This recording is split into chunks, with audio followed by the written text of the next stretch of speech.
Right. Shus the Murad Asra. You did Nafshi Agon Raburi. Bali Asimcha. Khan.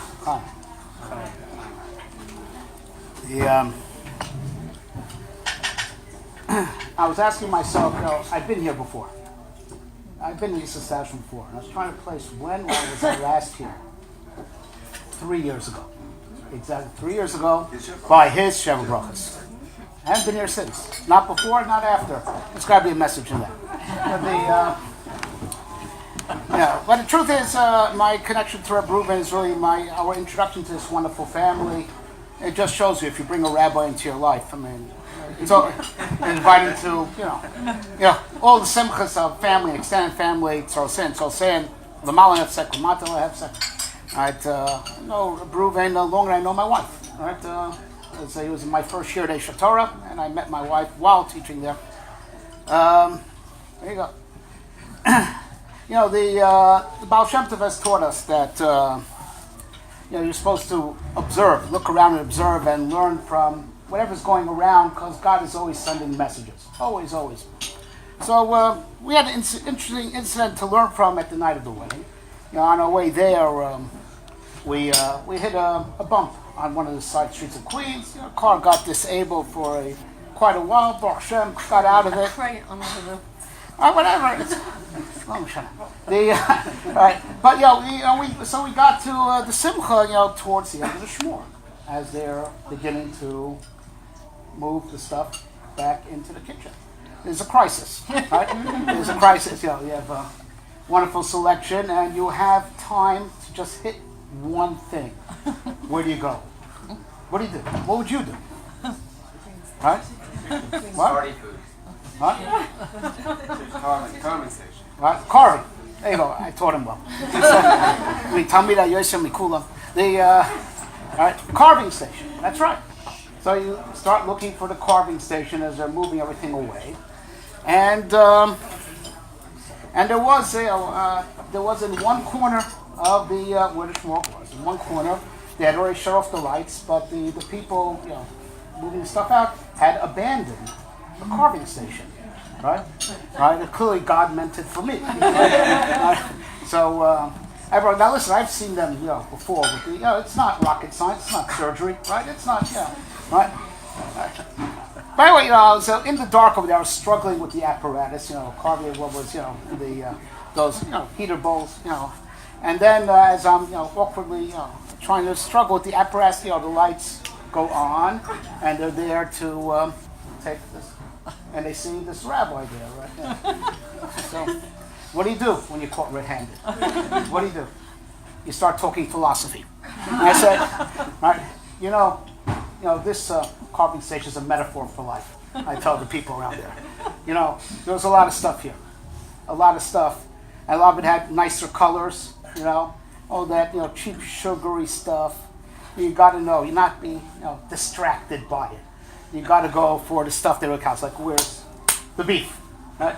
The real stuff, and not be struck by, the other stuff looks nicer and has these brighter colors. But this is what you go for. And then I'm, trying to carve as I'm talking and buying time. And I managed to get a piece. But the experience, the patience of the person, they're expired. And, after he saw I took a piece, he said, look, I'm going to take it now. Now, I didn't understand what you said, but you're damn right. The challenge of prioritizing. There's a legend has it that the Gaon Rav Hutner, the Rosh Yeshiva of Chaim Berlin, the Baal of the Pachad Yitzchak, had a student that wasn't the sharpest tool in the shed, as they say.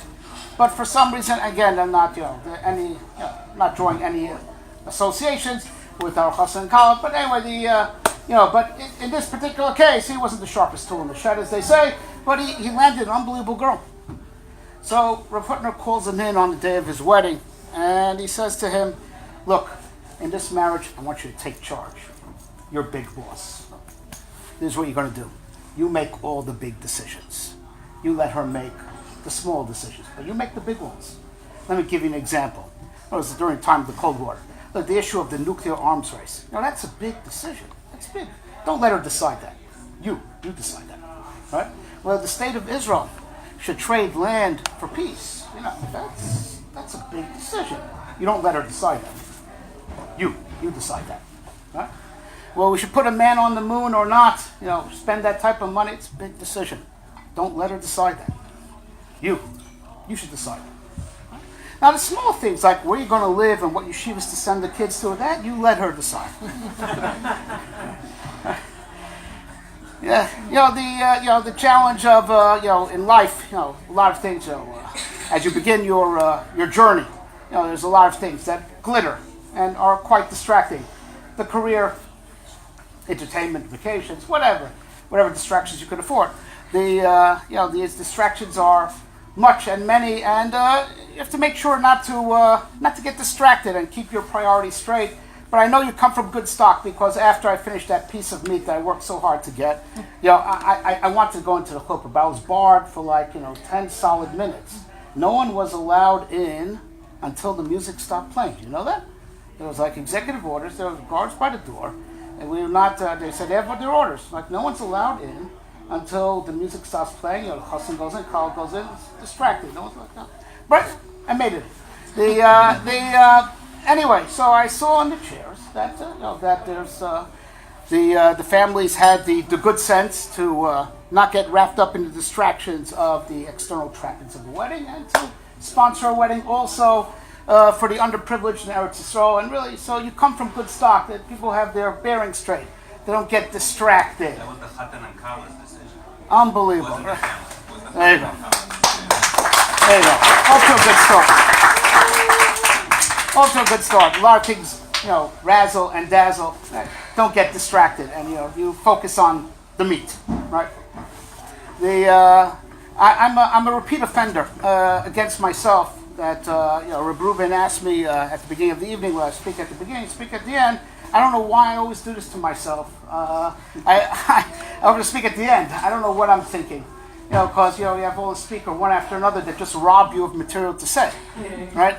So, everyone spoke equally as good, everyone equally robbed me of material. So if I have to choose, I'm going to expound on what my friend Andy had to say, another cruise supporter. Right? We have to stick together. I think, again, everyone spoke well, but I want to expound on his theme. The talking about the storyline of the Parshas now and what that has to do with marriage, and he really hit the nail on the head. But I would like to preface with two very quick questions. A question from this week's Parsha that needs a great understanding, very, very opening. The Parsha, Avram Yitzchak Yaakov bekel Shakai, appeared to Avram Yitzchak Yaakov with the name Kel Shakai. Ushmi Havai, my ineffable name, Yud Kei Vav Kei. I did not make known to them. Rashi says on the spot, of course, the Avos, they knew that name because they used it in their prayers. You could find it in the Sefer Bereshis.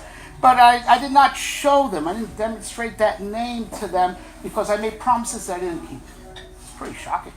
You make promises. God should make promises they didn't keep. But and now the name Kel Shakai, it's pretty good stuff. You see what Rashi says about it when it appears in Sefer Bereshis. Ani hu shadai b'kusi. I have enough divinity. I got what it takes to fulfill the promise. It's actually what the word means. Shaddai, Dai Belokusi, I have enough divine power to deliver. So what does that mean? The name Kel Shakai is actually a name that would seemingly indicate that HaKadosh Baruch Hu is able and has what it takes to make good on the promises. So before we get back to that, we have to always look for some wisdom from the Bible for our daily lives, marriage especially. So now, the story in the Genesis, Adam and Chava. There's a whole to-do. It's like that there isn't by all the other life forms. How HaKadosh Baruch Hu originally made them like one being, separated them, brought them together. Something which didn't happen by all the other life forms. And we have to understand why. And then, we see what happened between them and the whole story in Eden. And then, the whole story of domestic life, drops off. It's off the radar in the Bible for about 2,000 years, 20 generations. Right? A lot of stuff happened. Now, except there is one interesting exception, and I'll really accept any comment from the crowd. There is one exception to that, and that is Lamech comes home one night, and tells his two wives, I killed someone today. And that's it. That's the only discussion of domestic life for 20 generations. Right? And, right, does, the whole story, the Teva, no, they were there with their wives, nothing, right, nothing. But it picks up again, right, with the others, right, with Abram and Sarah, what they agreed upon, what they disagreed upon, everything that they went through together, Yitzchak, how Rivka was found for Yitzchak, and, their relationship to Yaakov and Esav, oh man, and what Yaakov went through, oh man, right? Whole thing, domestic life, between man and wife, till last week's parsha, Moshe Rabbeinu, right, finding Tzipora. Why did, domestic life was off the radar for a solid 2,000 years. And then makes a comeback big time with the others that, it's really what the whole biblical account is, their domestic life. So the idea is like this, the role, the amazing role of the union between man and wife, that is by the human being, who's a B'Tselem Elokim, right? The one creature that's called in a divine image. That's because what he does in reality is, he's doing God's work, something that only God could do. Interesting. Everyone knows the famous Medrash. Tana was asked by an empress, "What is God doing since He created the world? What's He doing? What's He busy with? He made the world already. Zivugin. Putting together man and wife. Right? That's what He's busy with. Right? He put a system in motion. Right? You got to ask her out. You got to buy the drink. I always say, the others were a lot more progressive than we were.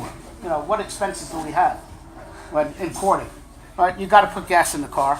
I'm sure you were more generous than this, but you got to put gas in the car. You got to buy a drink in the lounge. Right? Right? Correct? Yes. Right. Right. But when Eliezer was standing in for Yitzchak, right? What happened? Shte v'gam l'gamach ha'ashke. Right? Pay for a drink and pay for the gas. Right? Right. Well, as you think, it's an automated system. It's nothing different than what was created during the 6 days of creation. No, but it's what the Rebbe Shalom is busy with, right? Because you have to understand something, right? The Rebbe Shalom, the way he created the world with all the cosmic forces, he left every force separate, right? Electricity is not gravity. Gravity is not electricity. Right? Every force, stands, in its own boundary, and that's great. But that means nothing's going to progress. Tikkun. Moving the world to a better situation, to a superior state, the Ramchal tells us, is when the forces interconnect and interface and start supplementing each other. Now, what is the central hub that causes the cosmic forces to coalesce and exchange information in a positive way? That's what the union between man and wife does. There's an unbelievable cosmic force that is causing not just unity between them, but they drag with them all the forces that there are in creation and cause them through the unity between them. That is the hub that brings the cosmic forces together, because that's still what needs to be added to the world. God put every single force onto its own in its place during the 6 days of creation. But how these forces are meant to interface, interrelate, and supplement each other, and with that gradually get rid of the evil, because evil is in lack. But if we supplement each other, we fill in the holes, and we get rid of the evil. That's what still needs to be done. And that's what it means. He's pulling the forces together. And the central hub by which he chose to do it, with the man who is B'Tselem Elokim, divine image, man in his unity between him and his other half is actually pulling the cosmic forces together. Right? And that's, you can understand what HaKadosh says. One thing they never said by any other creature, Lo tov adam levado. Man should not be alone. That's not good. All of my speech is called tov. Elokim ki tov. The one thing is, Lo tov adam levado. Man should not be alone. That's bad. That's not good.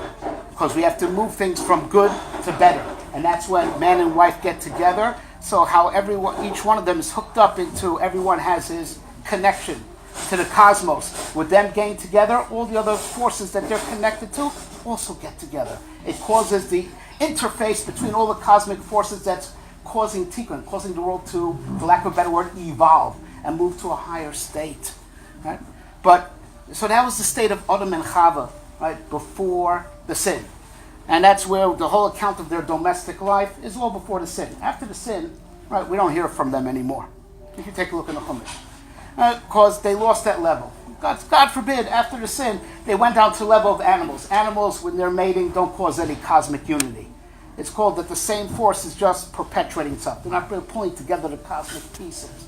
It wasn't until the Avos, when the Avos now somehow get a little bit back, they break rank, and they get back to a taste of what Adam was before the sin, right? That we go back to domestic life.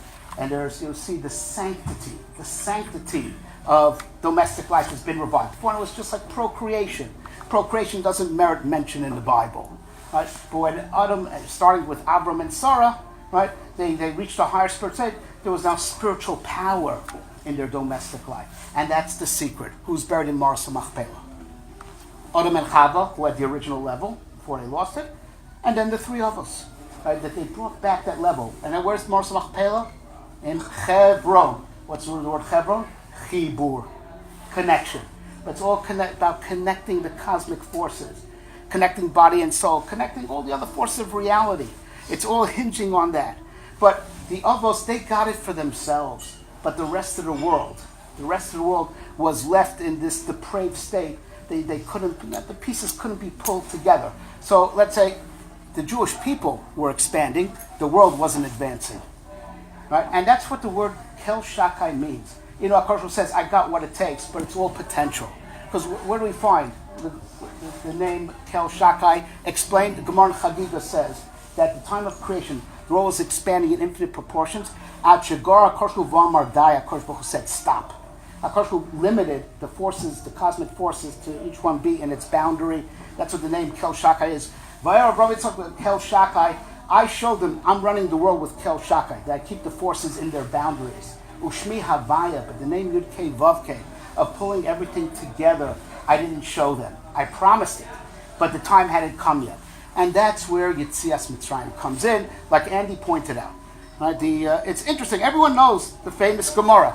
Koshin Zivukan Shel Adam Ke Kriyas Yamsuf. Right? It's difficult like the party of the Red Sea, which was the finality of Yetzias Mitzrayim. Start with the 10 plagues. You know, it was finished and, you know, it was over with when it came to the parting of the Red Sea. And that Zivug Shel Adam is Kosher Ke Kriyas Yamsuf. And Chazal learned that from a pasuk. Elkim Moshe Yechidim Baisa. Kosh puts, you know, the single, he brings them home. Motzi HaSingle, and he gets the incarcerated out. The pasuk seemingly is talking about Yetzias Mitzrayim. Chazal darshan it on Zivug. Because that's redemption. The world was redeemed. Not just the Jewish people. The whole world was redeemed with them. Because before Yetzias Mitzrayim, I'm not going to explain this in depth. Right, Andy did a great job already. But before Yetzias Mitzrayim, everything was stuck in its place. Right? And you know what stuck in its place means? That everything's alone and there's no unity. But what, on the other hand, is the unity? The divine name. And HaKadosh says, I'm doing all these miracles, Leman Saper Shmi B'chol Haaretz. Everyone should know my name. Like the future, to reveal the divine name on earth. That's the central hub that everything unites around. And that central hub got released and liberated together with the Jewish people. Right? And that's to understand that what the others did in their private lives now is happening cosmically. That now the whole world changes when two Jews get married. The whole world changes. And the divine name is revealed. Like, as everyone knows, the famous Chazal, Zachu Shechina Shruya B'neim. If they married, the Shechina is revealed between them. And just like the Shechina is revealed between them, the Shechina is also revealed on earth. And that's why the finality, after Kriyas Yamsuf, the Torah, which is all divine names, comes down to earth. What happens after that? The building of the Mishkan. The Beis HaMikdash. And Beis Zu Ishto. Right, so just in the individual, you're building your own private temple, and when you build your own private temple, it's not just your private temple. Ever since Yetzias Mitzrayim, when a Jew builds his temple, it has cosmic repercussions. The whole world is changing. I just want to say, I'm done. Right? I'm sorry if I belabored the point, but I didn't want to give the chassan kal something to think about, because these things may have been simple decades ago. And the whole world maybe was mimicking us. We brought the concept of sanctity to marriage to the world. Right? There's a marriage ceremony that he betroths and he consecrates the wife. We taught the world about that. Because Kiddushin was in the Scharish for Am Yisrael by Matan Torah.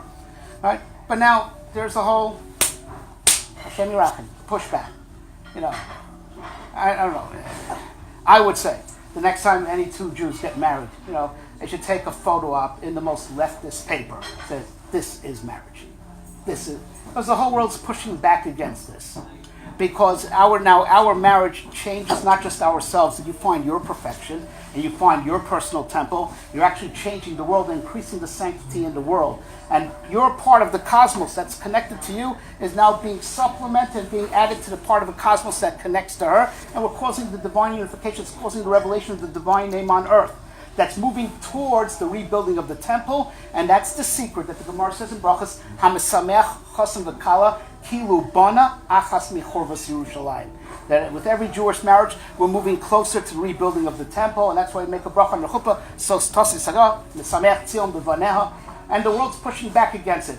Not a coincidence, the world's pushing back against that. The world went crazy when our president said that, the eternal capital of the Jewish people is Yerushalayim. Right? Temple, like it says on the top. Right? Yeah. All these concepts are connected, and we have to just give words of chizuk to the Chassan Kala. I mean this in all seriousness. My generation, I learned under a great Rosh Yeshiva. They are no longer amongst the living. Right? And these great luminaries have left the world. And the world is descending in darkness. And you see the craziness that's happening around us. Right? Our generation, when we built our homes, we took all these things for granted. And now we're living in a world where, this will be called racist or whatever word they have for it. Right? The challenges that you have ahead of you, right, to have, first of all, be happy and proud of the temple that you built, and the clear negation, anything other is a desecration, but also to raise your kids, Be'ez Rashem, in this derech haTorah, right? To keep the fire burning until Mashiach finally comes and fixes the whole world. You have a great challenge ahead of you.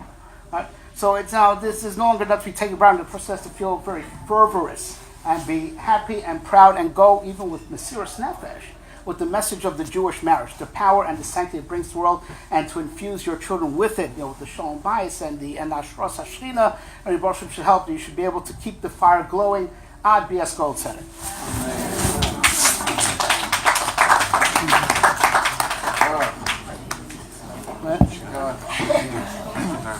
Okay.